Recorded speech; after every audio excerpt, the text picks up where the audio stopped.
kulanti wacan oo wanaagsan daawadayaal halkani waa janalka Xareed Media waxaad ku soo dhawaataan barnaamijka bandhiga mudiirka oo habeenada Isniinta iyo Khamiista soo galayaan aad ka daawataan janalka Xareed Media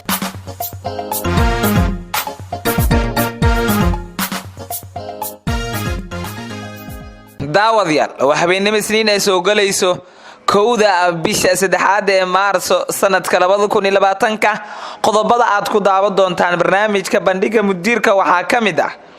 dadyowga dunida kuwee waqtiga ugu badan ku qaata baraha bulshada barnaamijka bandhiga mudiirka ayaad kaga bogan doontaan sidoo kale waxaan idin haynaa Hindiya oo gawaaridii qadiimiga ahaa loo bedelayo musqulo dumarka u gaar ah intaasi daawadayaal waa qodobada aan ku qaadaa dhigi doona barnaamijkeena fadlan daawada haddii aad nagu cusub tahay ku soo biir asxaabta nala jaan qaado oo subscribe saar channelka gambaleelkana furo muuqaalkana like saar lana wadaag asxaabtaada si aan u ogaano qodobka ku xiisa geliyay fadlan follow inooga reeb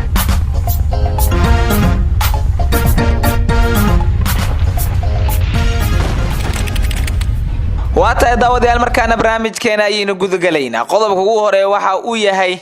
dadyowga dunida ku nool waa kuwa ugu badan ee waqti ku qaata baraha bulshada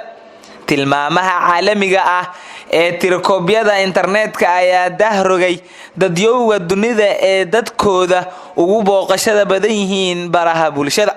waxa ugu horeeya Philippines oo muwaadiniinta wadankaasi ay internetka ku qaataan 4 saacadood maalintii oo ay baraha bulshada ku jiraan kaalinta labaad waxa galay dalka Nigeria oo dadkiisu ay 3 saacadood iyo 36 daqiiqo ku qaataan baraha bulshada maalintii waa sida uu qoray tilmaamaha web ee caalamiga ah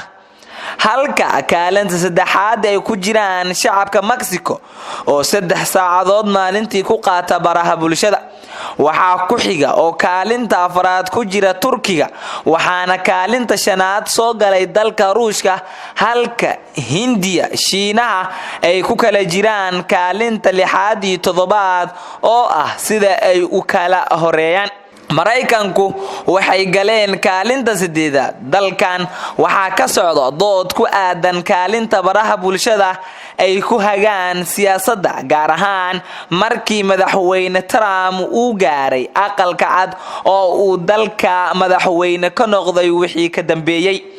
madaxweynaha Mareykanka ayaa aaminsan in qoraaladiisa barta Twitterka ay si weyn uga qayb qaataan inuu ra'yigiisa dadka gaarsiiyo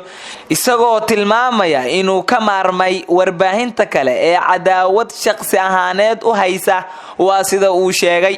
laakiin khubarada qaar waxay aaminsan yihiin in madaxweynaha uu khalad iyo been ku faafiyo bartiisa si uu u maran habaabiyo ra'yul caalamka guud dadkana uu dhankiisa ugu soo leexiyo waata daawadayaal wili barnaamijka bandhiga mudiirka ayaa daawanaysa markaana qodobkeena kale haddii aynu eegno Hindiya ayaa gawaaridii qadiimiga ahaa u bedelaysa musqulo dumarka u gaar ah sida dumar badan oo Hindiya ah haysata ardayada Sofia Dogaria waxay dareentaa walwal badan dhibaatada ay ka marto marka ay musqul u baahato waxay ku khasban tahay inay wada dheer marto si ay gurigeeda u gaarto oo xaajadeeda ay u gudato arintaas oo ka dhigan in la helo musqulaha dadweynaha ee nadiifka ah kuwaas oo aad loogu baahi qabo wadanka ku yaala koonfurta Aasiya laakiin waxay aad ugu faraxday markii beer ka mid ah goobaha lagu nasto oo la yiraahdo beeraha Bonda ay ka heshay gaari qadiimi ah oo loo bedelay musqul guurguurta oo dumarka gaar u ah waana mashruuc ay sameeyeen lamaane isqaba oo si gaar ah isaga xil saaray gaadiidkii qadiimiga ah ayay u bedeleen musqula ay dumarku ka faa'iideystaan oo naftooda ay ku aamini karaan gabadhan 18 jirka ah ayaa wakaalada wararka ee France Press u sheegtay waxaan aaday beerta aad ayaan ugu baahnaa inaan musqul galo musqulahan aad ayay u wanaagsan yihiin, ammaan ayaad ku dareemaysaa. haweeney kasta musqushaan waxay ku geli kartaa 5 rubi oo u dhiganta 71 senti. waa musqul leh goob ilmaha naaska lagu nuujiyo isla markaana xafaayadaha caruurta laga iibsan karo. mashruucan oo la yiraahdo T-Toilet ayaa la hirgeliyay sanadkii 2016 waxaana hirgeliyay ganacsade Olka Sadalkar iyo Raif Al-Khair waxaana uu ka kooban yahay 12 musqulood oo kuwa guurguura ah waxaana maalintii isticmaali kara 200 oo dumar ah. ganacsadahan ayaa qorsheynaya inuu musqulahan gaarsiiyo 1,000 musqul oo guurguura 5 sano ee soo aadan. Hindiya oo ah dal dadka ku nool ay gaarayaan 1.3 bilyan oo qof ayaa waxaa laga dhisay malaayiin musqul oo kuwa dadweynaha ah oo laga sameeyay barnaamij la oran jiray Hindiya oo nadiif ah oo la hirgeliyay xilligii ra'iisul wasaare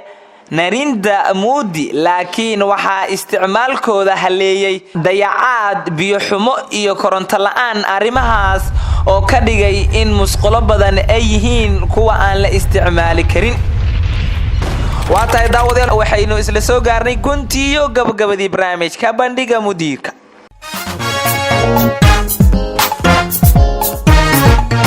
guud ahaan daawadayaal waa inaga intaa barnaamijkii aad kala socoteen Xareed Media. intaan ku kulmi doona barnaamijkan kiisa xiga waxaan idin leenahay sidaas iyo nabadgelyo. wassalaamu calaykum waraxmatullaahi tacaala wabarakaatu.